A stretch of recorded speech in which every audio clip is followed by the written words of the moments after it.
I'm Carl Azus, and Fridays are awesome. It's great to have you watching CNN 10. Tomorrow marks 100 days since U.S. President Donald Trump was inaugurated. It's considered a milestone for an American leader, and the president's expected to attend a rally in Harrisburg, Pennsylvania on Saturday to talk about his accomplishments. Like the three previous presidents, Mr. Trump has gotten mixed reviews on his first 100 days in office, but he's gotten lower approval ratings. In a CNN ORC poll conducted between April 22nd and April 25th, 44% of respondents said they approved of the way Donald Trump is handling his job as president. 54% said they disapproved. The findings were similar in several other national polls. On the issue of national security, 50% of respondents approved of the president's work, 48% disapproved. That number's held steady in recent months.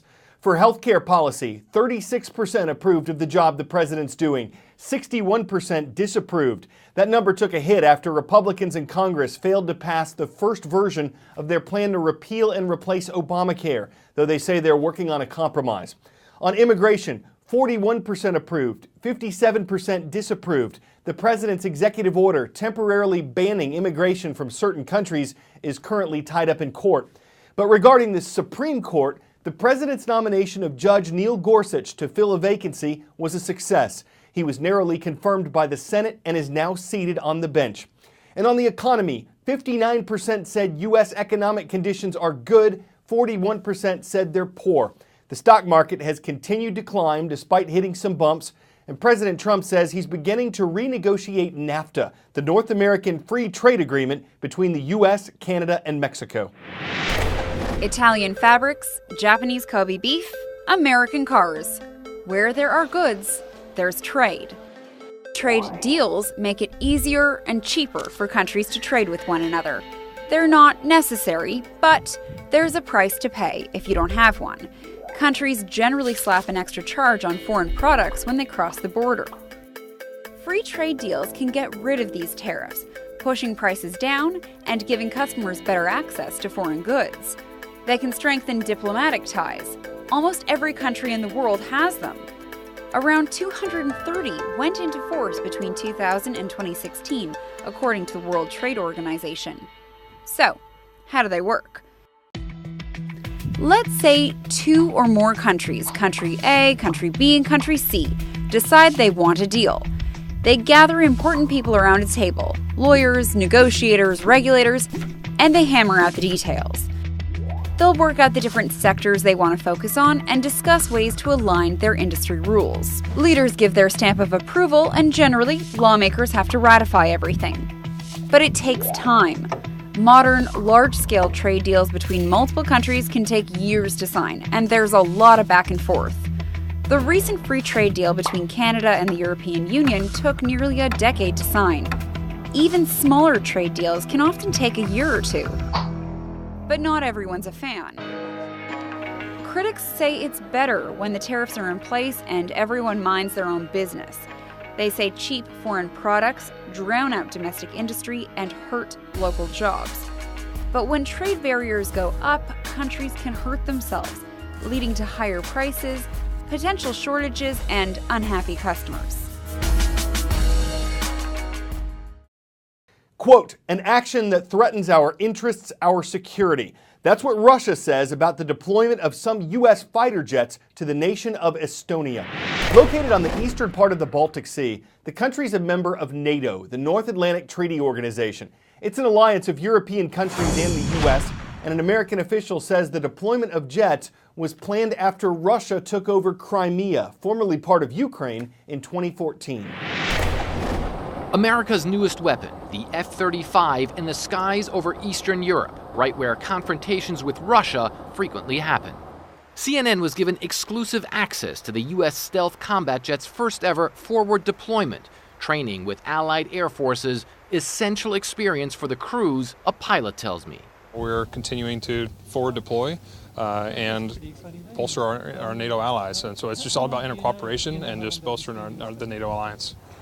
We rode along on a tanker plane refueling the F-35 as they transited to Estonia, a country right on the border with Russia and worried about Moscow's aggressive posture in recent years. With the deployment of the F-35, the U.S. is sending a very clear message, both to Russia but also to its partner nations, that it's willing to put its newest and most advanced asset into this area to make sure that its allies are safe.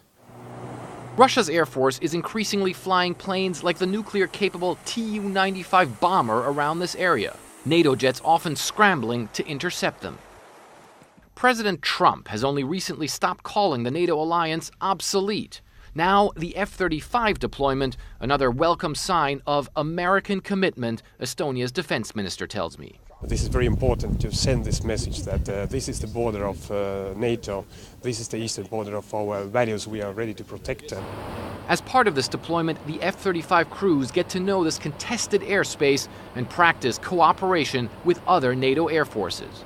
As tensions with Moscow show no sign of easing, this plane could become a staple of NATO's eastern fringe. 10-second trivia.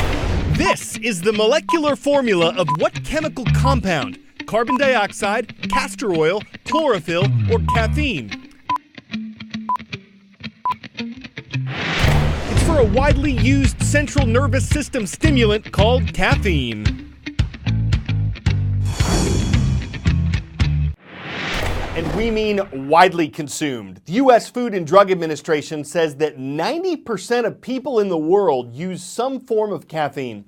One way that's growing is through energy drinks. And two prominent health groups, the World Health Organization and the American Academy of Pediatrics, are warning people about consuming energy drinks. One reason? They don't just contain caffeine. They sometimes include sugar, vitamins, and guarana, another stimulant. And doctors say more research is needed into how these ingredients may interact with each other. Experts say too much caffeine alone can cause caffeine intoxication, leading to insomnia, anxiety, restlessness, muscle twitching. And they add that in adolescents, more than 100 milligrams of caffeine per day, that's about what's in a cup of coffee, has been associated with elevated blood pressure. The American Academy of Pediatrics says kids should avoid energy drinks altogether. It says teenagers should limit their intake of caffeine to 100 milligrams per day. For most adults, the Mayo Clinic puts the limit at up to 400 milligrams per day.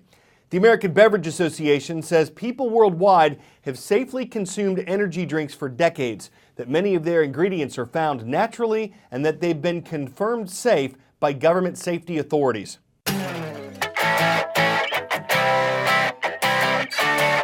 It's prom season in the U.S., and not everyone who goes to the big dance is used to the tuxedo or the gown, the boutonniere, the corsage, the dress shoes, or maybe just the stairs. A young couple in Palm Beach, Florida were making their grand entrance when, oops, he's okay, and his loving girlfriend lovingly tweeted this video to share with the internet and the world. Hey, prom's not supposed to be perfect, but it can be memorable. Especially if you lose a staring contest before you even step into the dance, or slip up before you slip out, or lose your footing before you're on firmer ground. People might think he was tripping. But given the steps his girlfriend took to allow others to stare, we'd say they're probably in step, basically a shoe-in for a great walk into the future. I'm Carl Azuz for CNN.